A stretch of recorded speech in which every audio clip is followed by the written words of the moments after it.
नमस्कार विद्यार्थियों, आप सभी का मेरी क्लास में स्वागत है। आज हम श्रीमद् भागवत गीता इसके बारे में, इसका जो दूसरा अध्याय है जिसमें आत्मा के स्वरूप के बारे में वर्णन किया गया है कि आत्मा का स्वरूप कैसा है, इन्हीं में से दूसरे अध्याय का 22वां श्लोक जिसको अपन पढ़ने जा रहे हैं वो इस प्रकार है।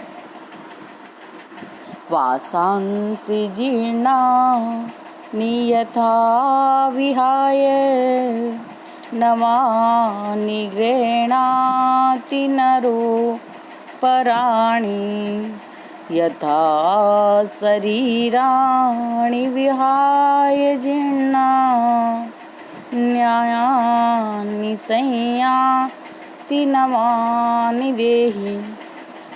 इसमें भगवान श्री कृष्ण अर्जुन को आत्मा के स्वरूप में बताते हुए कह रहे हैं कि हे अर्जुन, ये जो आत्मा है, जिस प्रकार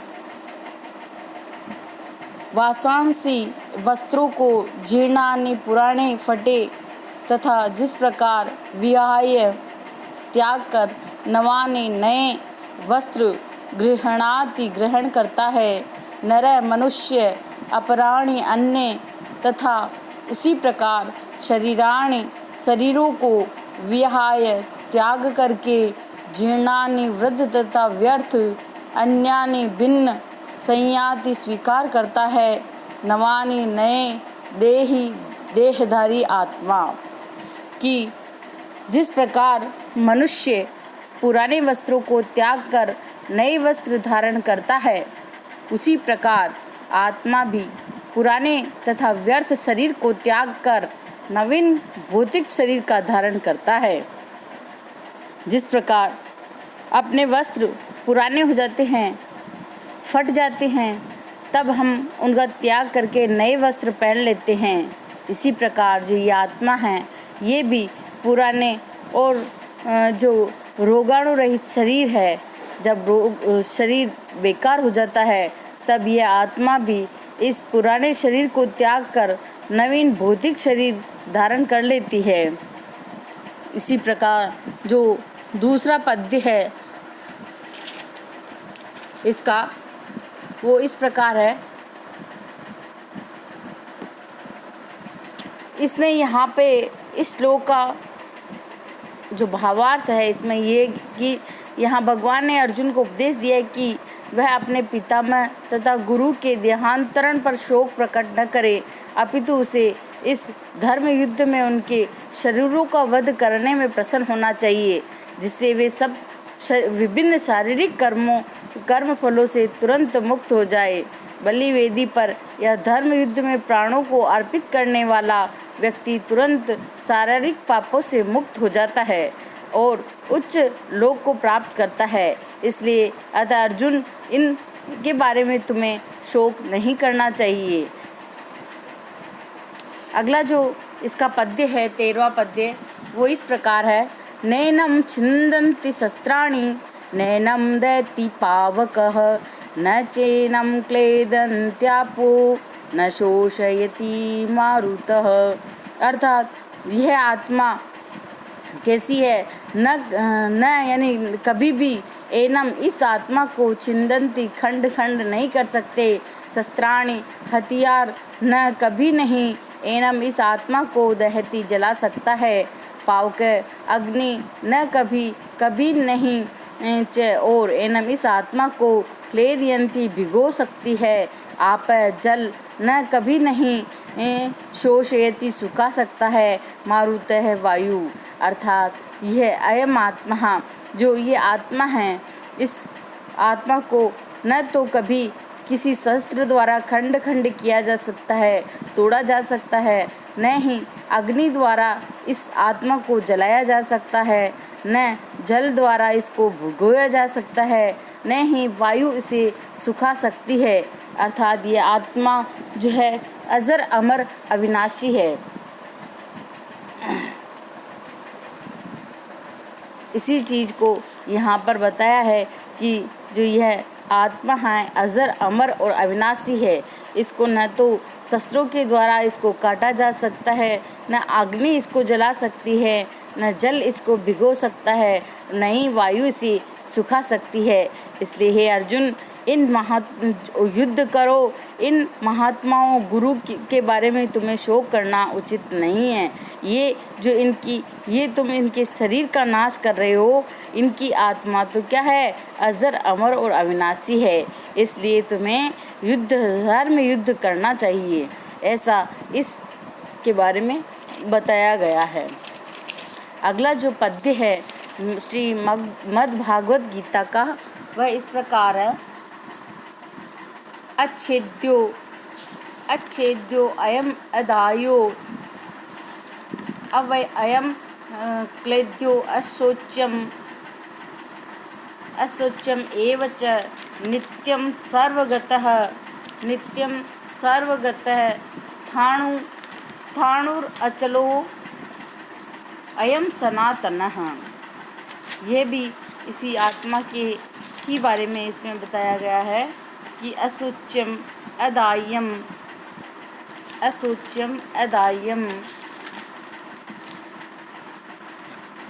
अयम अक्लेद्यो, यह न टूटने वाला,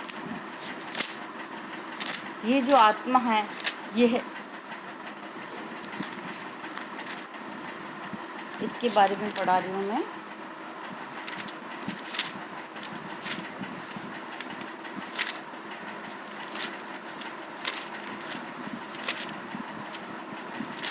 यह जो आत्मा है, यह आत्मा अच्छेद्यम न टूटने वाला, अयम यह आत्मा अदायम न जलाया जा सकने वाला, अयम यह आत्मा अक्लेद्यम अघुलनशील है, अशोच्य न सुखाया जा सकने वाला है, एव निश्चय ही च तथा नित्य शाश्वत सर्वगत सर्वव्यापी स्थाणु अपरिवर्तनीय अविकारी अचलम जड़, अयम यह आत्मा सनातनम सदैव एक सा रहता है।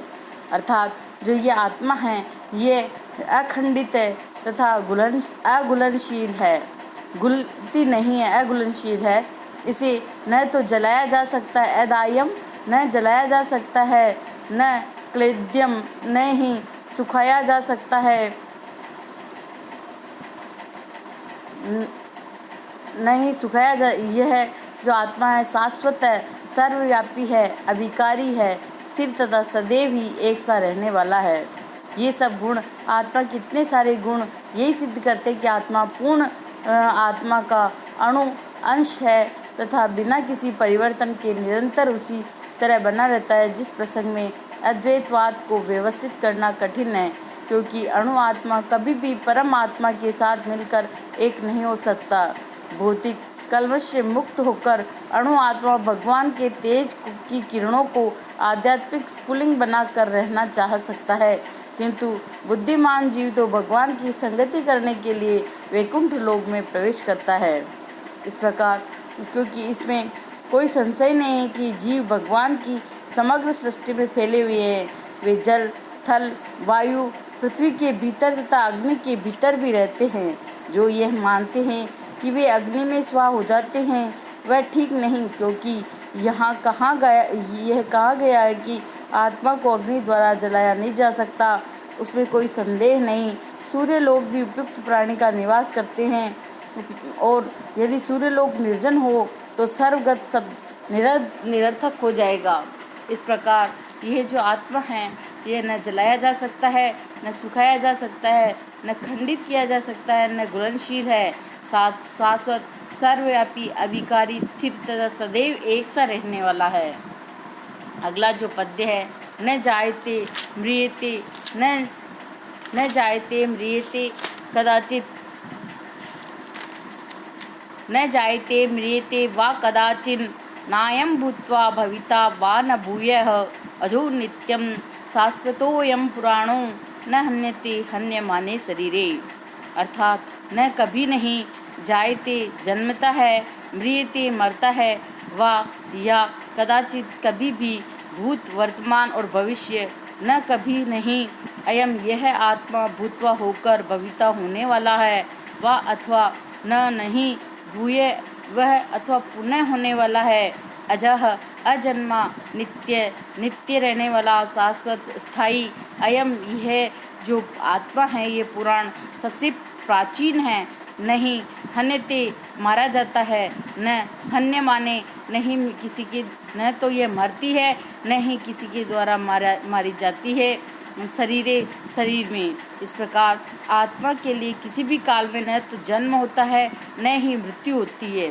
वह न तो कभी जन्मा है न जन्म लेती है न जन्म लेगा। वह अजन्मा है, नित्य है, शाश्वत है, पुराना है, पुरातन अर्थात पुराना है। शरीर के मारे जाने पर भी वह नहीं मरता है। इस प्रकार आत्मा के स्वरूप के बारे में बहुत ही सुंदर इसमें बताया गया है।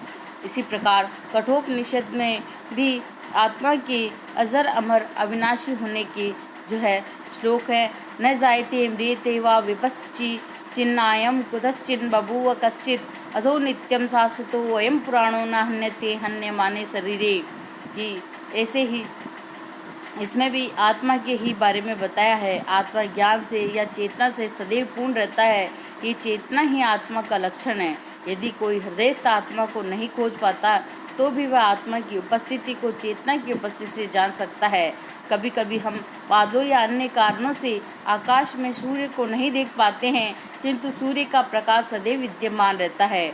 अतः हमें विश्वास हो जाता है कि यह दिन का समय है। प्रातःकाल जो ही आकाश में थोड़ा सा सूर्य प्रकाश दिखता है तो हम समझ जाते हैं कि सूर्य आकाश में है। इस प्रकार शरीर में चाहे पशु के हो या पुरुष के या कुछ न कुछ चेतना रहती है। अतः हम आत्मा की उपस्थिति को जान लेते हैं, किंतु जीव की यह चेतना परमेश्वर की चेतना से भिन्न है, क्योंकि परम चेतना तो सर्वज्ञ भूत वर्तमान भविष्य का ज्ञान पूर्ण रूप से होता है, परंतु व्यष्टि जीव की चेतना विस्मरणशील है। जब वह अपने वास्तविक स्वरूप को भूल जाता है तो उसे कृष्ण के उपदेश तथा शिक्षा तथा प्रकाश और बोध का प्राप्त होता है, किंतु कृष्ण विस्मरणशील जीव नहीं है। यदि वे ऐसे होते तो उनके द्वारा ये दिए गए भगवत गीता का उपदेश व्यर्थ ही हो जाता है। इस प्रकार आत्मा दो प्रकार का है, एक तो अणु आत्मा, दूसरा विभु आत्मा। इस प्रकार इसमें आत्मा के स्वरूप की पुष्टि की गई है। परमात्मा तथा अणु आत्मा दोनों शरीर रूपी उसी वृक्ष में जीव के हृदय में विद्यमान है। इनमें से जो समस्त इच्छाओं का तथा शोकों से मुक्त हो चुका है वही भगवत कृपा से आत्मा की महिमा को समझ सकता है। कृष्ण परमात्मा के भी उद्गम हैं, जैसे कि अगले अध्याय में इसमें बताया। अर्जुन अणु आत्मा के समान है जो अपने वास्तविक स्वरूप में भूल गया है, अतः उसे कृष्ण द्वारा उनके प्रामाणिक प्रतिनिधि गुरु द्वारा प्रबुद्ध किए जाने की आवश्यकता है। इस प्रकार आत्मा और परमात्मा दो स्वरूप हैं।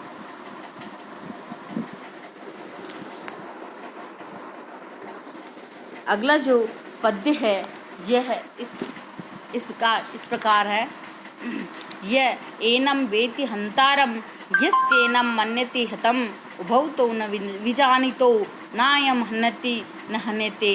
ये जो एनम इसको वेति जानता है, हंतारम मारने वाला, ये जो भी एनम इसे मन्यते मानता है, हतम मरा हुआ, उभौ दोनों ही, उभौ अर्थात दोनों ही, वे दोनों ही, तौ वे दोनों ही, न कभी कभी नहीं, विजानित जानते हैं, न कभी नहीं, अयम यह हंती मारता है, न हन्यते न मारा जाता है। जो इस जीव आत्मा को मारने वाला समझता है तथा जो इसे मरा हुआ समझता है वे दोनों ही अज्ञानी हैं, क्योंकि आत्मा न तो मरती है और न ही मारी जाती है।